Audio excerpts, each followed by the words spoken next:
It has been almost 5 months since I and the other 12 members of Denver City Council were sworn in on July 17. It has been 5 months of action. Let's start with the budget. Denver City Council successfully amended the administration's budget to prioritize over $40 million in spending to priorities provided to us by you, the residents of District 9 and residents across the city. The residents of Denver, you prioritize and asked us to prioritize some of these items within that $40 million. Number one, rental assistance, increasing funding to the Denver basic income, ensuring that we have safe routes to school and safe streets throughout, not just District 9, but throughout the city by increasing funding to Vision Zero, to reduce vehicle deaths and deaths by pedestrians and folks who are using our streets. We increased funding for the participatory budget process, which allows residents like you that are watching this video to decide how to spend money in your neighborhoods. It's an amazing program, and we're able to increase the funding for that within this past year's budget processing. And then also very important to folks in District 9, and one of my top priorities was increasing funding for small businesses impacted by encampments. We increased that by $500,000. And throughout December, small businesses applied for and began receiving notices in December and January that they've received some of those grants up to $15,000. These changes came about because of your input. We also supported the administration's initiative to bring indoors 1,000 residents currently living unhoused and decommission those current encampments throughout the city, but specifically in District 9, where we are truly the epicenter of the majority of large encampments. Many of the sites that we decommissioned and will continue to decommission will be right here in District 9 in our Ballpark and Curtis Park neighborhood, making sure that we have 1,000 plus neighbors that will be starting off 2024 living indoors.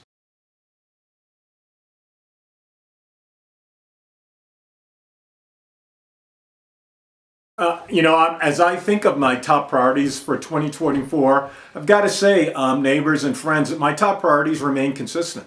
You elected me to increase access to housing, to ensure that Denver becomes more affordable for residents that want to purchase and live here, and for residents that currently live here, for them to be able to stay. I will coordinate and continue to coordinate with our permitting departments to expedite the building of workforce and affordable housing throughout the district, and also make sure that we implement and enforce policies like enhancing housing affordability, incentivizing developers to build more affordable housing, make sure that we put into place the prioritization policy for residents who have been displaced from their communities to be able to come back, get in line, and be able to access some of that affordable housing that we're building throughout District 9. I heard you loud and clear that you want Denver to be safe for you and your families to live, recreate, and to go to neighborhood schools without fear. This is why I fought against any budget cuts into the 2024 budget that impacted public safety, and will continue to be a strong advocate and supporter for increasing public safety within District 9 and across the city. I also focus and prioritize on increasing access to capital to small businesses throughout District 9, ensuring that we protect our long-term businesses like Welton Street Cafe, British Bulldog, and Mercury Cafe, to name a few. And then also focusing on the environment to ensure that we reduce Denver's carbon footprint, decrease our use of fossil fuels, increase residential and commercial electrification. Together, we can do this, and I'll be working collaboratively with Denver City Council members to pass legislation to do even more. And then finally, to increase safe streets, ensuring that residents who run, bike, walk, and drive can do it safely throughout our city.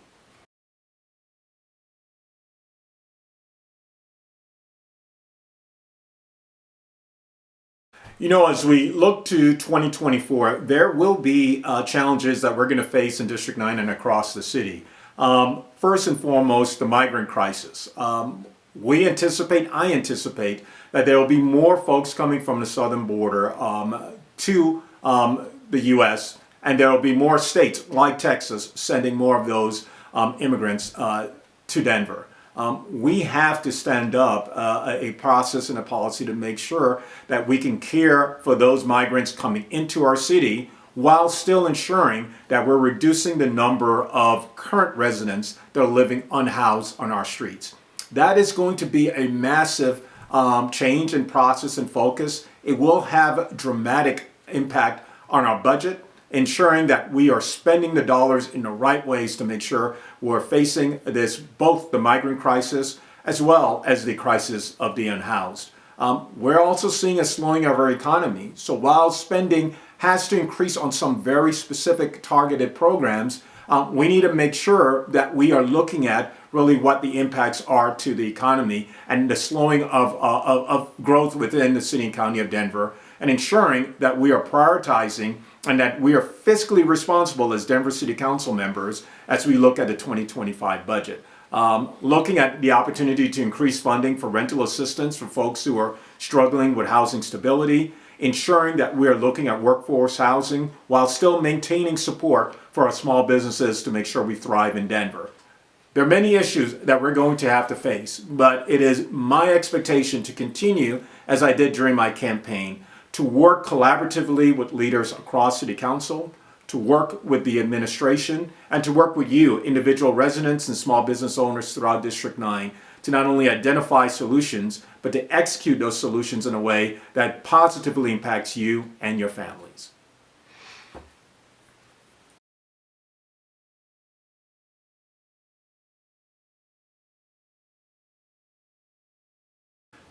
Constituent services is the most important thing to me. I think the joy I have in this role is the opportunity to sit and listen to each of you, residents of District 9, whether you agree with me or not, but really to listen to you, to elevate the ideas that you, your family, your small businesses have, to elevate those and actually move those towards legislation if necessary to execute on the things that your families and your businesses want. There are some very specific ways our office over the last 5 months have provided an opportunity for communities to engage more fully with us. We hold in District 9 community discussions in the neighborhoods where you live. And it's D9 in the community. Our first discussion was at Randolph's on York Street. We held that discussion and had quite a few neighbors that came in for the first time, folks who would not have been able to make it to my office or make it to any of the town halls that I held. They were able to walk a few blocks to Randolph's. We also held an event in December at Prodigy Coffee House at 40th in Colorado. Once again, providing that opportunities for neighbors to come in and to speak to us in their neighborhoods was an important process. As we're filming this, we are planning an event in January in Globeville, Elyria, Swansea communities. More information will come out in January about where that place is going to be at, but it'll be another opportunity for neighbors to not have to walk too far and come and speak to us and let us know within the office things that you are interested in and things that we should be focused on as a City Council District 9 office. I've held 3 barbershop talks, and these are talks at House of Hair in Park Hill, where we've spoken on topics surrounding gentrification, access to capital for small businesses, and also criminal justice reform. These are unscripted discussions targeted with community members, and they can target what they want to speak to once they walk into that barbershop.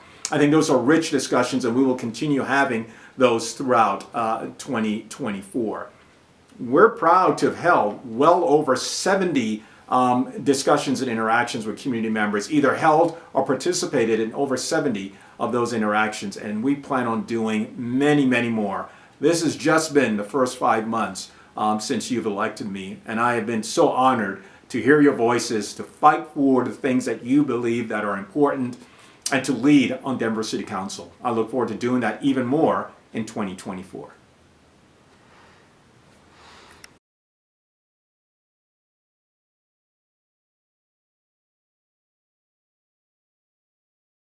I think it's an important trait for an elected official to take an opportunity all of the time, quite frankly, to reflect, to stop and pause and think about what they've learned from the experience. And I can tell you, friends and neighbors, as I look back on 2023, there was a lot that I've learned. I think one thing that was clear during the campaign and that became quite evident after my election was that collaborating requires listening.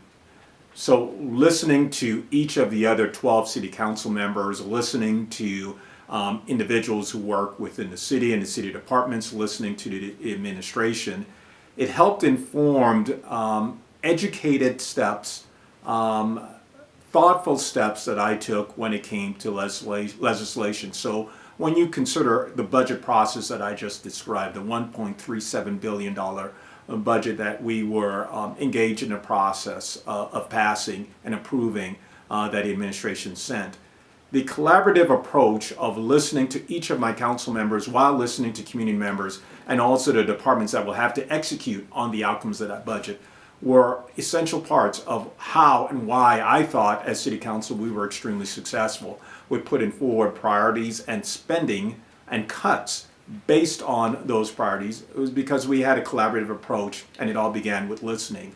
I'm honored to be a member of the Metro Area County Commissioners, and so we have meetings on a monthly basis with commissioners across the region to discuss big topics like housing, to discuss topics like migrant support, as well as the unhoused crisis.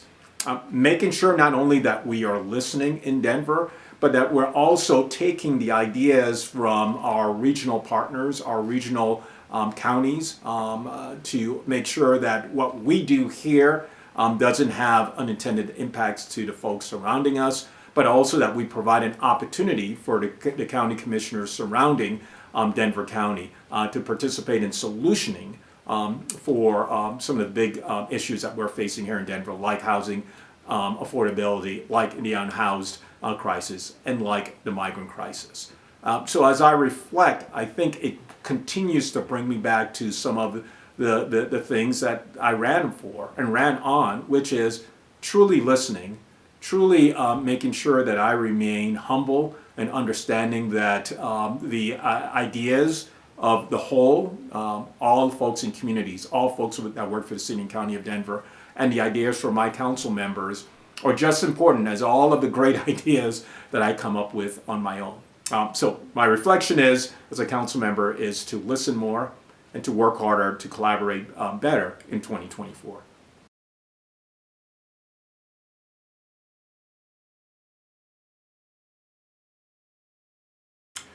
I think there's a lot to celebrate. I'm an optimistic person, so it doesn't take much for me to consider what things that we can celebrate. We can really celebrate a city that works well with each other.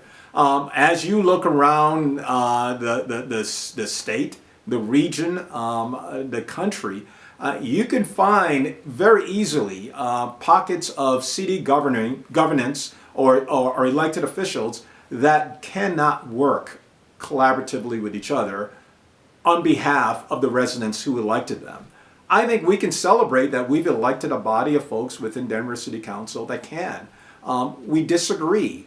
We don't always feel and drive the same issues legislatively, but in the end, we've demonstrated time and time again over these last 5 months that we come together to fight for the right things for our communities, to elevate those things, and that we together are creating a city that is looking forward to make sure that Denver continues to be a vibrant city. So I think we can celebrate, from my perspective, a good first 5 months of this new class of folks elected to Denver City Council. I think we can also celebrate some of the great things that are coming forward. I do believe that we will have housed well over 1,000 folks, looking at the opportunity to make sure that we have fewer folks living unsheltered on our streets because of the intense focus that this city council and this administration has paid to this issue. I think that's something to celebrate as we compared actions that have occurred in the past that may not have gone as boldly as we have gone thus far. I think there's a great future ahead for us in Denver, There is much for us in Denver to look forward to in 2024. And I have to tell you, my friends, neighbors within District 9, I am so honored to serve you. I'm so honored to be in this role. And I look forward to many more celebrations over the next several years. Thank you so much, and Happy New Year.